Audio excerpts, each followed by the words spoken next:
Hello नमस्कार। Welcome you all. मैं हूं आप सभी के साथ सुमित्रा। हम ब्याज का आधुनिक सिद्धांत देख रहे थे, उसमें हमने आईएस कर्व की चर्चा कर ली थी। उसमें से एक टॉपिक रह गया था आईएस कर्व का विवर्तन, छोटा सा है। इसके बाद हम एलएम वक्र पढ़ेंगे और एलएम और आईएस वक्र के दोनों के माध्यम से फिर ब्याज दर का निर्धारण कैसे होता है उसके बारे में डिस्कस करेंगे। तो आईएस वक्र का जो विवर्तन है, ये विवर्तन का मतलब पहले देखिए क्या होता है। आईएस वक्र में शिफ्टिंग किस तरह से हो रही है, ठीक है। मतलब आईएस वक्र कब अपवर्ड शिफ्ट होगा, कब डाउनवर्ड शिफ्ट होगा, ऐसा किस कारकों पर ये निर्भर कर रहा है या किन कारण से इसमें शिफ्टिंग देखने को मिल रही है। तो ये जो शिफ्टिंग है वो कुछ स्वायत्त व्यय है, यदि उनमें कुछ परिवर्तन हो जाए, जैसे ऑटोनोमस एक्सपेंडिचर्स में, ऑटोनोमस एक्सपेंडिचर निवेश व्यय भी हो सकता है, सरकारी व्यय भी हो सकता है, उपभोग व्यय भी हो सकता है। इनके बारे में हमने पहले भी पढ़ा। तो यहाँ पर यदि हम एग्जांपल लें कि यदि सरकारी व्यय बढ़ जाए किसी कारणवश, बहुत सारे कारण हो सकते हैं, जनसंख्या वृद्धि के कारण भवन निर्माण, विद्यालय, सड़क इत्यादि में अधिक निवेश किया जाएगा, कुछ नए इनोवेशंस हो रहे हैं, और वैसे भी सरकार यदि सामाजिक कल्याण के लिए सरकारी व्यय बढ़ा देती है, तो उस दौरान क्या होगा, ये जो आईएस वक्र है वो अपवर्ड शिफ्ट होकर आईएस से आईएस डैश हो जाएगा। अब यहाँ पर देखिए, रेट ऑफ इंटरेस्ट में कोई परिवर्तन नहीं हुआ, लेकिन उसी रेट ऑफ इंटरेस्ट पर जो वाई है वो वाई 1 से बढ़कर वाई 2 हो गई है पहले की तुलना में, क्योंकि वही गुणक प्रभाव से हम देखेंगे, मल्टीप्लायर इफेक्ट से डेल जी, यदि गवर्नमेंट एक्सपेंडिचर बढ़ा है तो गुणक प्रभाव से उसके कई गुना हमें राष्ट्रीय आय में वृद्धि देखने को मिलेगी, ठीक है। या इस वक्र इसी तरह से यदि गवर्नमेंट एक्सपेंडिचर में कमी हो जाए तो ये इधर शिफ्ट हो जाएगा, ठीक है। तो ये तो था आईएस वक्र की शिफ्टिंग। अब हम देखेंगे जो हमारा आज का लेक्चर का मेन टॉपिक है एलएम वक्र या मुद्रा बाजार साम्य, मनी मार्केट इक्विलिब्रियम। अब देखो, मनी मार्केट इक्विलिब्रियम क्या है या एलएम वक्र। एलएम वक्र वह वक्र है जो ब्याज की दर और आय के विभिन्न बिंदुओं को, ऐसे विभिन्न बिंदुओं को बता रहा है जहाँ पर मनी मार्केट या मुद्रा बाजार साम्य की स्थिति में है, ठीक है। अब इससे पहले हमने देखो, जैसे मनी मार्केट की बात करते हैं। मनी मार्केट मनी डिमांड और मनी सप्लाई के दोनों की सामंजस्य से, जहाँ पर दोनों बराबर होती है वहाँ पर मुद्रा मार्केट, जो मुद्रा बाजार है वो साम्य की स्थिति में होता है, और उनके जहाँ पर ये दोनों बराबर होंगे वहाँ पर ब्याज दर का निर्धारण होगा। अब हम बात करते हैं मुद्रा मांग की। देखो, मुद्रा मांग में क्या था, मुद्रा की मांग में हम जैसे कीन्स ने 3 उद्देश्य लिए थे, लेन देन उद्देश्य के लिए, सट्टा और पारदर्शिता उद्देश्य और सट्टा उद्देश्य। इन तीनों उद्देश्य की प्राप्ति के लिए, इन उद्देश्य के लिए व्यक्ति यदि अपने पास जितनी मुद्रा अपने पास रख रहा है उसको मुद्रा की मांग कहा था। उसमें से जो लेन देन और दूरदर्शिता उद्देश्य के लिए जो मांग थी, या प्रिकॉशनरी मोटिव और ट्रांजेक्शन्स मोटिव, उसको कीन्स ने नाम दिया था L1। वो किसका फंक्शन माना, आय का, मतलब वो किस पर निर्भर कर रही है, आय के स्तर पर। आय का स्तर जितना अधिक होगा लेन देन उद्देश्य के लिए और पारदर्शिता उद्देश्य के लिए मुद्रा की मांग उतनी ही अधिक होगी, इसलिए मुद्रा की मांग वक्र का स्तर उतना ही अधिक होगा, ठीक है। लेकिन जो दूसरी मांग है, अब यहाँ पर देखते हैं, सट्टा उद्देश्य की मांग रेट ऑफ इंटरेस्ट पर निर्भर कर रही है। तो यहाँ पर जब हम आय देख रहे हैं तो आय में वृद्धि होने से मनी डिमांड में भी वृद्धि होगी। इसको कीन्स ने एक्सप्लेन नहीं किया था। ये क्या बता रहा है, वस्तु बाजार में कुछ परिवर्तन यदि हो रहा है तो मुद्रा बाजार में किस तरह से परिवर्तन होगा उसको यहाँ पर हम एक्सप्लेन करेंगे, ठीक है। अब मनी डिमांड है, मनी डिमांड का दूसरा जो पोर्शन है सट्टा मांग। सट्टा मांग क्या है कि ब्याज में परिवर्तन का लाभ लेने के लिए कुछ मुद्रा उस उद्देश्य से रखी जाती है ताकि यदि फ्यूचर में ब्याज बढ़े तो उसको उधार देकर हम क्या करें, उसका अधिक ब्याज का लाभ प्राप्त कर सकें, ठीक है। तो यदि ये किस पर निर्भर कर रही है, ब्याज दर पर। इसका क्या हुआ, ब्याज दर अभी वर्तमान में कम है तो सट्टा उद्देश्य के लिए जो डिमांड है मतलब L2 ज़्यादा होगी। इसमें क्या होता है, विपरीत संबंध होता है, ठीक है। तो टोटल जो मनी डिमांड की यदि हम बात करें, मनी डिमांड किसका फंक्शन हो गई, मतलब किस पर निर्भर कर रही है, वाई पर और आर पर, इनकम पे, आय के स्तर पे और ब्याज के स्तर पर। इससे पॉजिटिव रिलेटेड है और इससे नेगेटिव। अब यहाँ पर देखिए एलएम वक्र की हम बात करते हैं। अब यहाँ पर जो पहला डायग्राम है इसमें हमने मनी मार्केट का संतुलन बताया है मुद्रा के मांग वक्र और मुद्रा की पूर्ति वक्र की सहायता से। यहाँ पर हमने मुद्रा की मात्रा ली है, यहाँ पर हमने ब्याज दर लिया है। ये मनी सप्लाई वक्र है और ये जो तीनों है ये मनी डिमांड वक्र है या मनी डिमांड कर्व है। अब देखो यहाँ पर हमने 3 मनी डिमांड कर्व लिए, MD01, D1, D2, और ये तीनों ही क्या है, आय के अलग अलग स्तर पर है, Y0, Y1, Y2। सपोज़ पहले इनकम क्या है, Y0 है ना। तो जब Y0 इनकम है तो मनी डिमांड कर्व क्या है, MD01। जब Y1 है तो MD1 और Y और बढ़कर हो गई तो Y2 हो गई, तो मनी डिमांड भी कर्व क्या हो गया, अब शिफ्ट होकर MD2 हो जाएगा। इसका कहने का मतलब क्या है, हमने देखा पॉजिटिव रिलेशन है, वाई जैसे जैसे बढ़ेगा मनी डिमांड वैसे वैसे बढ़ती जाएगी। तो देखो जो पहला हमारा इक्विलिब्रियम पॉइंट था मनी मार्केट के अंदर वो यहाँ पर है, और इससे जो ब्याज दर का निर्धारण हो रहा है वो R0 है। तो जब Y0 इनकम थी तो ब्याज दर कितनी है, R0। जब इनकम बढ़कर Y1 हो गई तो यहाँ पर क्या है, MD वक्र ऊपर शिफ्ट हो गया और नया जो इक्विलिब्रियम मिला वो R1, ठीक है। और जो यदि इनकम बढ़कर Y2 हो जाती है तो फिर क्या होगा, मनी डिमांड कर और अपोर्ट शिफ्ट हो गया और ब्याज दर बढ़कर क्या हो गई, R2। तो हमें इस तरह से 3 पॉइंट हमें यहाँ पर मिलते हैं ABC। यदि इन तीनों पॉइंट को हम मिला देते हैं जो क्या है मुद्रा बाजार के सामने की स्थिति को बता रहे हैं, तो हमें क्या मिलेगा, LM वक्र, ठीक है। देखो यहाँ पर ये बात तो क्लियर हो गई। अब यहाँ पर वस्तु बाजार में परिवर्तन से मुद्रा बाजार में किस तरह से परिवर्तन हो रहा है, उन दोनों को ही हमने LM कर्व के माध्यम से यहाँ पर बता दिया है।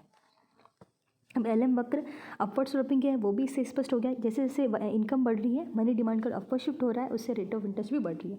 तो इसलिए ब्याज की दर और आय में दोनों में क्या है, पॉजिटिव रिलेशन है।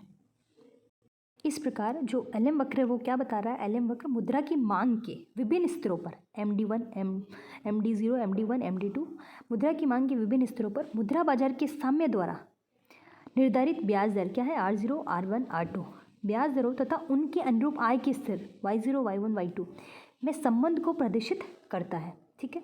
ये हो गया LM वक्र, और ये क्यों अपवर्ड स्लोपिंग है वो हमने देख लिया। अब बात करते हैं इसके ढाल की, कि LM वक्र का ढाल कब ज़्यादा होगा और कब कम होगा। ढाल के लिए पहले ये भी समझ लो, कोई वक्र ये है तो इसका ढाल ज़्यादा होगा या इसका ज़्यादा होगा, बताइए। ऑब्वियसली इस वाले वक्र का ढाल ज़्यादा होगा। यहाँ कोई आप एक बॉल रखिए या कोई सामान रखेंगे तो वो जल्दी नीचे गिरेगा, तो मतलब इसका ढलान ज़्यादा है, इसका कम है, ठीक है। तो इसका ढाल या स्लोप कब ज़्यादा होगा कब कम होगा, ये 2 कारकों पर निर्भर करेगा। जैसे इसको भी हम समझ सकते हैं कि कैसे, जो मनी डिमांड है वो Y और R पर निर्भर कर रही है, और इसमें जो भी फ्लक्चुएशन हो रहा है मनी डिमांड में फ्लक्चुएशन के कारण हो रहा है, ठीक है। तो यदि मनी डिमांड आय में परिवर्तन से, इसमें मनी डिमांड में किस तरह का परिवर्तन हो रहा है, ब्याज में परिवर्तन से मनी डिमांड में किस तरह से परिवर्तन हो रहा है, तो इसका रिस्पॉन्स क्या है। तो हमने बात की थी लोच, ये हमने बात की थी मांग की लोच की। लोच क्या होती है, किसी एक कारक में परिवर्तन से दूसरे कारक में कितना परिवर्तन हो रहा है उसके अनुपात को हम वहाँ पर देखते हैं। तो यहाँ पर हम देखेंगे कि वाई में कितना प्रतिशत परिवर्तन हो रहा है उसकी तुलना में मुद्रा की मांग में कितना प्रतिशत परिवर्तन हो रहा है। या इसको सरल भाषा में हम बोले तो यदि मुद्रा की मांग में यदि आय के बढ़ने पर मुद्रा की मांग में कितना प्रतिशत परिवर्तन हो रहा है, या मुद्रा की मांग कितनी बढ़ रही है। यदि बहुत अधिक बढ़ रही है तो क्या होगा, मुद्रा की मांग की आय लोच कितनी है, अधिक है। और मुद्रा की यदि आय के बढ़ने पर मुद्रा की मांग में कम वृद्धि हो रही है तो मुद्रा की मांग की आय लोच क्या है, कम है, ठीक है। तो यहाँ पर क्या है, मुद्रा की मांग की आय लोच जितनी ज़्यादा अधिक होगी, मुद्रा की मांग की आय लोच जितनी ज़्यादा अधिक होगी, कहने का मतलब आय में परिवर्तन से मुद्रा की मांग में जितना अधिक परिवर्तन होगा इसका स्लोप उतना ही अधिक होगा। स्लोप अधिक होगा मतलब ये उतना ही ज़्यादा स्ट्रेट होगा। क्यों होगा, अब देखिए उसको समझते हैं। अब जितना आय में परिवर्तन से मुद्रा की मांग में आय में परिवर्तन से ज़्यादा परिवर्तन होता है तो ये क्या होगा, ये Y1 पर और ज़्यादा अपर शिफ्ट होता, और इससे क्या होगा, ब्याज की दर और ज़्यादा बढ़ेगी। मनी डिमांड यदि बढ़ रही है तो ब्याज दर बढ़ेगी, तो ब्याज दर का जो गैप जितना ज़्यादा बढ़ेगा तो ये पॉइंट हमें इस तरह से, यहाँ पर ब्याज दर यदि अधिक बढ़ेगी तो हमें ये जो स्लोप है वो अधिक मिलेगा यहाँ पर, ठीक है। अगला पॉइंट हम देखें, ये सिंपली अब बस आप इतना याद रखो कि यदि ये देखिए मुद्रा की मांग की आय में परिवर्तन के फलस्वरूप लोचपूर्ण लोचता यदि अधिक है तो क्या होगा, जो जो आलम वक्र का ढाल है वो भी अधिक होगा। ये क्लियर हो गया। आय में वृद्धि होने से लेन देन उद्देश्य से मुद्रा की मांग जिस सीमा तक अधिक होती है, सट्टे उद्देश्य के लिए उपलब्ध मुद्रा की पूर्ति में कमी उतनी ही अधिक होती है। अतएव सट्टे उद्देश्य के लिए मुद्रा की मांग दी हुई होने पर लेन देन उद्देश्य के लिए मुद्रा की मांग में वृद्धि होने पर ब्याज दर में वृद्धि उतनी ही अधिक होगी। उसके परिणाम स्वरूप एलएम वक्र उतना ही अधिक तेज ढाल वाला होगा। देखो ये लाइन यदि समझ नहीं आई तो हम इसको वापस देखते हैं। देखो इसमें लेन देन उद्देश्य के लिए यदि मुद्रा की मांग बढ़ रही है तो यहाँ पर क्या मनी सप्लाई तो कॉन्स्टेंट ही मानी हमने, तो लेन देन उद्देश्य के लिए हो रही है और सट्टा उद्देश्य के लिए हो रही है। तो लेन देन उद्देश्य के लिए तो क्या पॉजिटिव रिलेशन है, आय बढ़ने पर लेन देन उद्देश्य के लिए मुद्रा की मांग बढ़ेगी। ठीक है, अब वो उसके बढ़ने पर सट्टे उद्देश्य के लिए संचित मुद्रा में कमी होगी। ठीक है, लेन देन मुद्रा की मांग बढ़ेगी तो उससे क्या होगा, ब्याज दर बढ़ेगी, और ब्याज दर बढ़ेगी तो सट्टे उद्देश्य के लिए मांग कम होगी, क्योंकि ब्याज दर और सट्टे के उद्देश्य में क्या विपरीत संबंध है। तो जितनी ज़्यादा लेन देन उद्देश्य के लिए मुद्रा की मांग में वृद्धि होगी उतनी ही सट्टे उद्देश्य के लिए मुद्रा की पूर्ति में कमी होगी। ठीक है, अब लेन देन उद्देश्य के लिए मुद्रा की मांग में वृद्धि होने पर ब्याज दर में उतनी ही अधिक वृद्धि होगी। जितनी वृद्धि होगी उतनी ही अधिक, मतलब मांग में वृद्धि होने पर ब्याज दर में वृद्धि उतनी ही अधिक होगी, और उसके परिणाम स्वरूप एलएम वक्र उतना ही अधिक तेज ढाल वाला होगा। यहाँ पर हमने ये देख लिया। यहाँ कहने का मतलब है कि यदि आय बढ़ने पर लेन देन उद्देश्य के लिए मुद्रा की मांग जितनी ज़्यादा बढ़ेगी तो रेट ऑफ इंटरेस्ट उतनी ज़्यादा बढ़ेगी। रेट ऑफ इंटरेस्ट जितनी बढ़ेगी उसी अनुपात में सट्टा उद्देश्य के लिए मांग उतनी ही कम होगी। फलस्वरूप रेट ऑफ इंटरेस्ट यदि अधिक बढ़ रही है तो क्या होगा, ये उतना ही ज़्यादा स्लोपी होगा। ठीक है, इसका ढाल उतना ही अधिक होगा। अब दूसरा जो कारक है वो है ब्याज के दर में परिवर्तनों से मुद्रा की मांग की लोच, यानी elasticity of money demand with respect to rate of interest. मतलब ब्याज के दर में परिवर्तन से मुद्रा की मांग की लोच क्या है, मतलब यदि ब्याज दर में परिवर्तन हो रहा है, ब्याज दर में परिवर्तन के फलस्वरूप मुद्रा की मांग में कितना परिवर्तन हो रहा है उस पर निर्भर करेगा इसका स्लोप। अब देखो यहाँ ये थोड़ा नेगेटिवली रिलेटेड है। कैसे, यदि ये जितना कम इलास्टिक होगा उतना स्लोप उतना ही ज़्यादा होगा। जैसे आय लोच में तो हमने क्या देखा था, मुद्रा की मांग की आय लोच जितनी ज़्यादा अधिक होगी एलएम वक्र उतना ही ज़्यादा, उसका स्लोप उतना ही ज़्यादा होगा। इस तरह हम बात कर रहे हैं रेट ऑफ इंटरेस्ट और मनी डिमांड की जो लोच है। मतलब देखो इसको हम इस तरह से देख सकते हैं, जैसे ये डायग्राम बनो, यहाँ पर रेट ऑफ इंटरेस्ट है, ये मनी डिमांड कर। अब यहाँ मनी डिमांड ही ले ले, सिर्फ एक ये डायग्राम बनाया हमने और एक ये डायग्राम बनाया। बताओ किसकी लोचता अधिक है, इस वाले की अधिक है, इसकी तो बहुत कम है। मतलब रेट ऑफ इंटरेस्ट में बहुत ज़्यादा परिवर्तन होने पर भी मनी डिमांड में कोई ज़्यादा परिवर्तन नहीं हो रहा है ना। और यहाँ पर थोड़ा सा भी परिवर्तन होने पर बहुत ज़्यादा परिवर्तन होता है। अब हम यहाँ पर बात कर रहे हैं यदि मनी डिमांड की रेट ऑफ इंटरेस्ट से जो लोच है, मनी डिमांड और मतलब ब्याज की दर में परिवर्तन से मुद्रा की मांग में यदि परिवर्तन कम हो रहा है तो क्या होगा, जो एलएम वक्र का स्लोप है वो अधिक होगा। क्यों अधिक होगा, देखो रेट ऑफ इंटरेस्ट से मनी डिमांड इन्वर्सली रिलेटेड है, इस कारण से ऐसा हुआ। और वहाँ पर ज़्यादा क्यों था, मनी डिमांड और आय में पॉजिटिव संबंध था। अब रेट ऑफ इंटरेस्ट जितनी ज़्यादा होगी मनी डिमांड उतनी ही कम होगी। ठीक है, उस अनुपात में यहाँ पर बस ये देखना है, दोनों में नेगेटिव है। इस आधार पर आप यह भी याद रख सकते हो कि यदि ब्याज दर में परिवर्तन से मुद्रा की मांग में परिवर्तन कम अनुपात में हो रहा है, यानी कि उसकी इलास्टिसिटी कम है, तो एलएम वक्र का स्लोप अधिक होगा। ठीक है, ये क्लियर हो गया। अब हम बात करते हैं, यानी दोनों कारक हमने देख लिए इसके ढाल के। अब यहाँ पर वापस एलएम वक्र की शिफ्टिंग हम देखेंगे। एलएम वक्र की शिफ्टिंग कैसे होगी। अब एलएम वक्र की शिफ्टिंग कब हो सकती है, या तो भाई मनी डिमांड में कुछ परिवर्तन हो या मनी सप्लाई में। अब यहाँ पर जो है, यहाँ पर देखिए, यदि देखो हमने पहले मनी सप्लाई को कांस्टेंट माना था, तो यदि मनी सप्लाई में परिवर्तन हो जाए तो इसमें क्या होगा, शिफ्टिंग हम देख सकते हैं। अब उसी मनी डिमांड पर मनी सप्लाई M0 से बढ़कर M1 हो जाए तो क्या होगा, मनी सप्लाई M0 से बढ़कर M1 हो जाए तो रेट ऑफ इंटरेस्ट कम हो जाएगी, R0 से कम होकर R1 हो गई। तो R1 हो गई, तो उसी रेट ऑफ इंटरेस्ट पे या इसी की बात करें, उसी रेट ऑफ इंटरेस्ट पे हमें पहले की तुलना में हमारी जो इनकम है वो ज़्यादा हमें प्राप्त होगी। तो ये क्या होगा, इस तरह से यहाँ पर शिफ्ट हो जाएगा। वापस R0 की बात करें तो हमारी दूसरा जो हमारा इक्विलिब्रियम होगा वो हायर लेवल ऑफ इनकम पे हमें मिलेगा Y1 पे। और Y1 पे क्या होगा, Y1 इनकम जैसी Y1 होगी, मनी डिमांड का ऊपर शिफ्ट हो जाएगा और हमारा जो इक्विलिब्रियम लेवल होगा वो यहाँ पर मिलेगा। तो ठीक है, इस तरह से क्या हुआ, मनी सप्लाई बढ़ने से जो LM वक्र है वो राइटवर्ड शिफ्ट हो गया, इसी तरह से कम होने पर ये लेफ्टवर्ड शिफ्ट हो जाएगा। इसी प्रकार यदि हम देखें कि यदि आय का स्तर को हम कांस्टेंट करते और सिर्फ मनी डिमांड में यदि वृद्धि हो जाए, आय कांस्टेंट है और मनी डिमांड में वृद्धि हो जाए तो भी हमारे LM कर्व में शिफ्टिंग हो जाएगी। कैसे होगी, यदि आय स्थिर है और मनी डिमांड बढ़ जाए, तो मनी डिमांड जैसे ही बढ़ेगी तो क्या रेट ऑफ इंटरेस्ट को बढ़ाएगी वो। तो उसी सेम आपके देखो सेम आय के स्तर पर रेट ऑफ इंटरेस्ट पहले की तुलना में ज़्यादा बढ़ जाएगी, E0 से E1 हो गई। तो हमारा जो दूसरा पॉइंट है यहाँ पर मिलेगा। ठीक है, अब यहाँ पर तो हर पॉइंट पर आप देख सकते हो, तो हमें इस लेफ्टवर्ड एक पॉइंट मिलेगा। तो मनी डिमांड के बढ़ने से क्या हुआ, LM कर्व किधर शिफ्ट हुआ, लेफ्टवर्ड। और मनी डिमांड में यदि कमी होती है तो ये राइटवर्ड शिफ्ट होगा। ठीक है, ये हो गया पूरा। अब इसको वापस एक बार कंक्लूजन हम देख लेते हैं। देखो, यदि ये LM कर्व है, मनी सप्लाई में वृद्धि हो जाए तो ये राइटवर्ड शिफ्ट होगा, मनी सप्लाई में कमी हो जाए तो ये इधर शिफ्ट हो जाएगा। ठीक है, इसी तरह यदि मनी डिमांड में वृद्धि हो जाए, मनी डिमांड बढ़ जाए तो ये किधर शिफ्ट होगा, लेफ्टवर्ड। और यदि मनी डिमांड में कमी हो जाए तो ये इधर राइटवर्ड शिफ्ट होगा। ठीक है,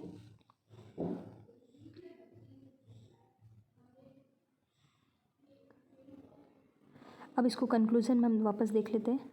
LM वक्र वह वक्र है जो ब्याज दर और आय के स्तर के उन विभिन्न संयोगों को दर्शाता है जिस पर मुद्रा बाजार सामने की स्थिति में होता है। LM वक्र दाहिनी ओर चढ़ता हुआ होता है। ठीक है, ये हमने देख लिया, ऊपर की ओर चढ़ता हुआ होता है। यदि मुद्रा की मांग की ब्याज लोच अधिक है तो LM वक्र अपेक्षाकृत चपटा होगा। ठीक है, मतलब स्लोप कम होगा, ये हमने देख लिया था। ब्याज की लोच अधिक है तो LM वक्र चपटा होगा। इसके विपरीत ब्याज की लोच कम है तो इसका स्लोप ज़्यादा होगा। जब मुद्रा की पूर्ति की मात्रा में वृद्धि की जाती है तो LM वक्र दाहिनी ओर विवर्तित होगा, LM वक्र दाहिनी ओर विवर्तित होगा, और कमी की जाती है तो लेफ्टवर्ड विवर्तित होगा। इस तरह मुद्रा की मांग फलन में वृद्धि होती है, मनी डिमांड कर्व में वृद्धि होती है तो LM वक्र लेफ्टवर्ड शिफ्ट होगा, और यदि मनी डिमांड में कमी होती है तो ये राइटवर्ड शिफ्ट होगा। ठीक है, ये हमने यहाँ पर देख लिया पूरा। ये लगभग IS और LM कर्व का डेरिवेशन हमने यहाँ पर पूरा किया। अब इसके माध्यम से हमारा मुद्रा बाजार का और वस्तु बाजार का संतुलन हम एक साथ देखेंगे, वो हमने इस डायग्राम के माध्यम से बताया है। ये IS कर्व और LM वक्र, जहाँ पर दोनों एक दूसरे को इंटरसेक्ट करेंगे वहाँ पर क्या होगा, मुद्रा बाजार और यहाँ पर मुद्रा बाजार और वस्तु बाजार दोनों का एक साथ सामने हमें देखने को मिलेगा। ये ब्याज की दर R3 डिटरमाइन हुई और आय का स्तर है वो है Y3। ठीक है, इस प्रकार हम यहाँ पर बता सकते हैं कि जो E पॉइंट है वहाँ पर वस्तु बाजार सामने की स्थिति में मतलब कुल मांग कुल उत्पादन के बराबर है, और मुद्रा बाजार भी सामने की स्थिति में मतलब मुद्रा की मांग और मुद्रा की पूर्ति भी बराबर है। अब इस प्रकार हम देखते हैं जो IS-LM मॉडल है, ये निवेश मांग फलन I और S, उपभोग फलन और मुद्रा का मांग फलन, मुद्रा की मात्रा, इन सब पर आधारित है। ठीक है, यहाँ पर हम इस प्रकार हम यहाँ पर ये देख रहे हैं कि ये जो IS-LM मॉडल था ये मौद्रिक तत्व और जो वास्तविक तत्व है उन दोनों का एक सामंजस्य यहाँ पर बता रहा है। उत्पादकता, मितव्ययता आदि तथा मौद्रिक तत्व जैसे मुद्रा की मांग और मुद्रा की पूर्ति, दोनों तत्वों के सामंजस्य से ब्याज दर और आय के स्तर के निर्धारण को यहाँ पर समझाया है। इसलिए IS-LM वक्र जो ये मॉडल है इसका बहुत अधिक महत्व भी है, स्पेशली जो मौद्रिक नीति और राजकोषीय नीति है इसके प्रभाव की चर्चा करने पर, जब यदि सरकार मुद्रा की पूर्ति बढ़ा रही है या गवर्नमेंट एक्सपेंडिचर बढ़ा रही है, कम कर रही है, तो उसका इकोनॉमी पर क्या प्रभाव पड़ेगा वो हम इसके माध्यम से आसानी से देख सकते हैं। तो जो ISLM वक्र विश्लेषण है, इसकी सहायता से हम जैसे बचत की इच्छा में यदि व्यक्तियों की जो परिवर्तन हो रहा है, बचत में जो परिवर्तन हो रहा है, मुद्रा की पूर्ति में कुछ परिवर्तन हो रहा है, निवेश में परिवर्तन हुआ, मुद्रा की मांग आदि में परिवर्तन के माध्यम से ब्याज दर और राष्ट्रीय आय के स्तर पर प्रभाव किस प्रकार होगा, उसको हम अच्छी तरह से यहाँ पर समझ सकते हैं। ठीक है, तो ये आपका पूरा ISLM मॉडल कर्व पूरा हुआ, जिसके माध्यम से हमने देखा कि ब्याज दर का और राष्ट्रीय आय का निर्धारण किस तरह से हो रहा है। ठीक है, जहाँ पर हम वस्तु बाजार और मुद्रा बाजार दोनों के सामने को एक साथ देख रहे हैं और दोनों का एक दूसरे पर क्या प्रभाव पड़ रहा है वो भी हम यहाँ पर देख रहे हैं। ठीक है, ये आपका ये पूरा होता है। इसमें कुछ डाउट हो तो आप मुझे टेक्स्ट करिएगा या कमेंट करिएगा, तो मैं आपको जवाब दूंगी। और एक बार इसको ये HL आहूजा से मैंने लिया है, तो आप इसको उससे ज़रूर पढ़िएगा। ठीक है, थोड़ा सा टेक्निकल है लेकिन आसान है, एक दो बार पढ़ोगे तो समझ में आ जाएगा। ठीक है।